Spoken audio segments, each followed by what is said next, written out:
هذا القصيدة بدع من الشاعر أحمد محمد الحديجي مشرح، وهو يقول: بدعت بالله القدير القادر، في بدع سويته وفي مختامه، والحمد لله ممطر ونزل ماطر وسقى الضمية من كثير أكوامه. سلام للذيب العزيزي ناصر، شبل الأسد والشيخ طال أيامه، دار الكرم والمعرفة عن كابر، أبوه جده وسرته وأعمامه، سلم عليهم غايب والحاضر يا شبل تاريخ الوفا قدامه. للشيخ ناصر بن علي بن عامر، وصل سلامي للعزيز إعلامه، والآن كيف الذيب كيف الشاعر، ذي الحديجي أيده ببهامه، سمعت كلماته تطيب الخاطر، يستاهل الذيب الفطين كرامه. يا من على حل القضايا ساهر، ومن مجهز للقضاء صدامه، وإحنا الجميع أصحاب باطن ظاهر، أيضا ولا زلنا سوا قرامه. قل لي وهل شي في السعيدة سابر، قل لي وحد حقق جميع أحلامه، ما نقد الكسبان فيها خاسر، ما شفت فيها محتفظ برقامه.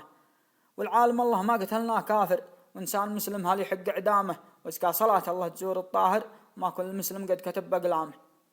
وأنا أقول يا الله سترك يا قوي يا ساتر، ونسألك يا ربي السلامة، وأنا دخيلك من كلام الفاتر والعيب والعيفات والملامة.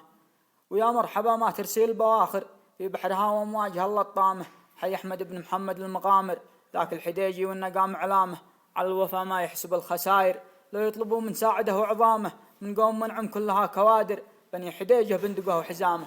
أحمد محمد قد يمنا صابر، مثل الجمل ذي زهبوا سنامه، على الدشر والمرتزق والساحر، والشيخ ذي هو عاصب العمامة.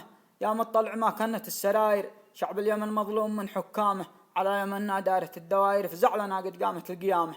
فعل العرب قد تاب منها الكافر، وعلن قفاهم توبته وسلامه، هذا وانا وانت وغيري عابر، لا عند قاضي نلتقي قدامه، القاضي اللي ما يسامح فاجر، وينصف المظلوم من ظلامه، وختمها صليت فول واخر، تغشى الذي غطت ثرها الحمامة. وسلامتكم، مع تحيات الذيب العزيزي.